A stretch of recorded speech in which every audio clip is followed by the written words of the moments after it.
I've come across 7 nice round from the base of a locust tree that was cut down, and I was able to acquire those 7 bigger rounds, and I have split 2 already. One you see the aftermath over here. The longest one of these I slabbed it off with this 4-pound split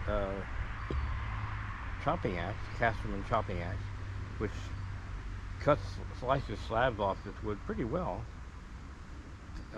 and it doesn't tend to get stuck as long as I'm working the slabs. Then I use the Casterman hacks, which I made into a Winston made into a small force axe for me by putting a 20-inch handle on it instead of the 14 or 15 that normally puts on it, and with a mallet was able to continue working it off, the wood off, until I've gotten down to this roughed out version of a mallet, or as one of my kids named it, and it kind of stuck in our family, a bonker. I have very small ones. They're about the diameter of the center here. They're great, which I use for some kitchen purposes.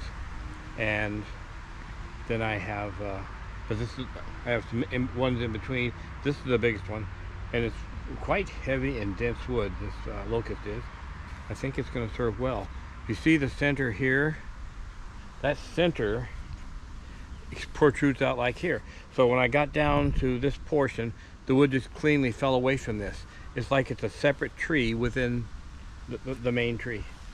And I've got some more work to do. I've got to bevel the corners all around, and I may have to work on the handle, the grip a little bit. Can't decide if I should smooth it out or not, or just put a few coats of linseed oil on it, use it just like this, and it's kind of a caveman format, which I actually kind of like. So that's a work in progress. I'm kind of keeping it in wraps in a waterproof bag to slow down the evaporation of the moisture. There's a lot of it inside it, so that hopefully it's not going to crack in the drying process. That's probably going to take at least a few months, 3 months or so, for it to dry out and season before I finish working on it. I like how this Casterman splitting axe, it's got a lot of punch right here, and with that wide front along that edge, it seems to be kind of happy eating on this kind of wood. So let me try a few pieces here and see if I can slab this one with any degree of agility and grace. We shall only know if I try.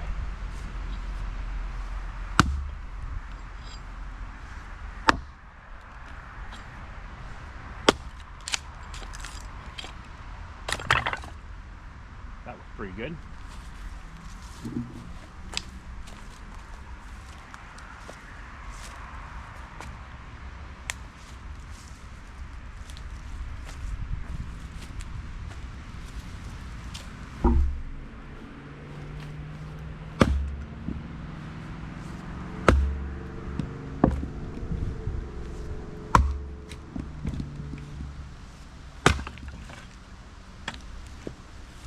Too bad.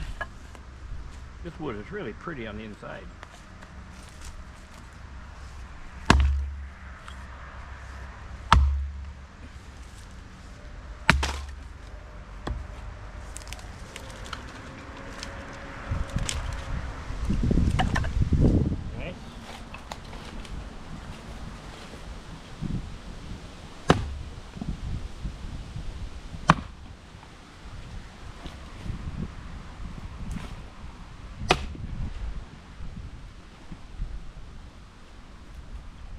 So Winston, Mr. Casterman, is soon going to send me a 4.5-pound version of the forest axe. Since I love the forest axe so much, I thought, wouldn't it be great to have a bigger one? It turns out that the Hax is a 2-pound version of the forest axe, and the 2-pound is as great in its weight class as is the 3-pound, and I'm counting on a 4.5-pounder to be equal to complete that series for me.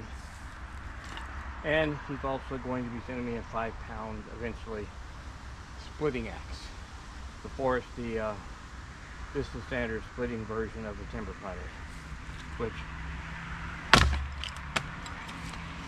would eat this as a before dinner snack. But how could anyone complain about how this ostensibly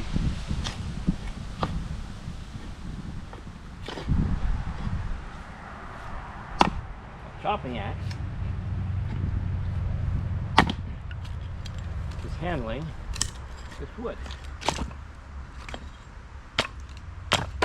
It helps that it's clean grain, although it's quite stringy clean grain.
I have some smaller amounts of mulberry wood down on the end of the wood pile, and some residual oak. Been over there for several years. It's finally down to a smaller amount. I'm going to stack all of that in one place along with this and let this season out. But it's the kind of wood that makes excellent coals for my 3-legged Dutch ovens. Steady coals. And I kind of like using real wood when I have it. All the real wood will do it. Doesn't matter if it's high quality, high density, high calorie wood like this. But this is just smoother, longer lasting coals that put off enough heat and they endure. It makes it just easier to use with a Dutch oven. I will not resort to the old pioneer strategy of using buffalo chips. Somehow the idea of eating bread cooked over buffalo chips would only work if I'm really hungry. But you use what you have. My son-in-law has got a big bunch of cottonwood, which I'm going to work on. I'm going to be forced to use wedges on the biggest chunks to break it down into quarters so I can get after it with a normal axe. I mean wedges like steel wedges you put in and drive in with the back of a maul or a sledgehammer, simply because even my wood bullet just bounces off of it.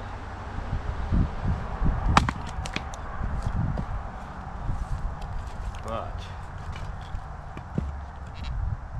one of the best campfires I ever had and most useful ones was after my son and I went backpacking too early in the spring in the Flat Tops Wilderness, and we camped out at Dinosaur National Monument to dry ourselves and our gear all out, and found a bunch of big thick cottonwood bark laying around the campsite to be used for free firewood.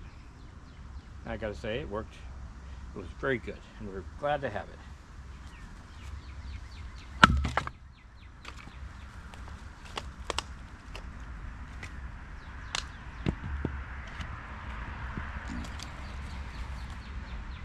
Mr. Casterman, I don't know if you're watching any of these videos, but if you are, I want to thank you for another high-performing work of art that performs beyond expectations. It's not just a chopper. It's a great chopper, though I haven't chopped very much with it. The third branch of this, or main stem of this maple tree, you may notice, is down. Most of it's stacked right down there. The bigger chunks are down there along the fence. So my plan is to go down there and chop my way down through it, and using some bow and buck saws as well, and silkies. I'm just going to get all my tools a good workout, just because it's fun to use different ones on the different sizes of the wood. I've got them all stacked there, so it goes from smaller to bigger down to bottom. And then that's how that one's going to get processed. Had a little trouble getting that one down. We got limb jammed up there. First time in my life I've had to forego the one guy can do it all strategy. I've been careful to pick trees that are safe to do that. It's not quite safe. I've had a couple of big jobs where I've had to use full teams, but most of my jobs that I take on for myself, all of my jobs I take on for myself, I carefully select them so I can do it safely. But in this case, had some difficulties. That's another story for another time.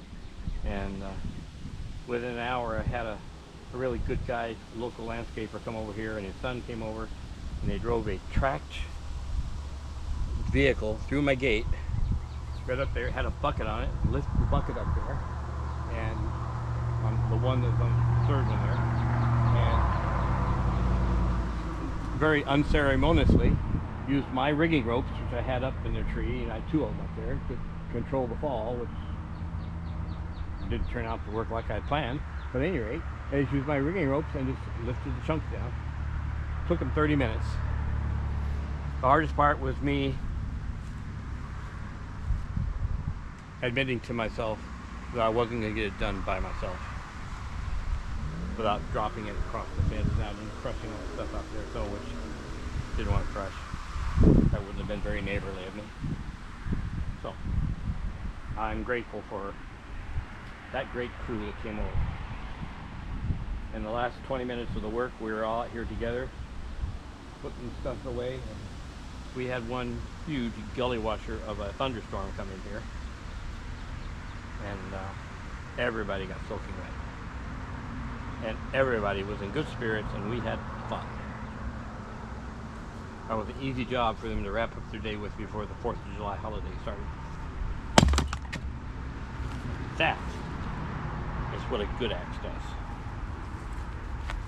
And this is where that handle came from. Notice how it split right out of there.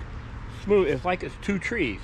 Started out as one tree, and then it changed its mind and decided to be a different tree all the rest of the grain structure. I have to look that up in a book and try to understand what that means. Well, I think that's probably enough for tonight. I'll come chop another one. That's the 4-pounder, which seems to be about the right size for this particular wood. But I think that's enough for this video. Signing off here.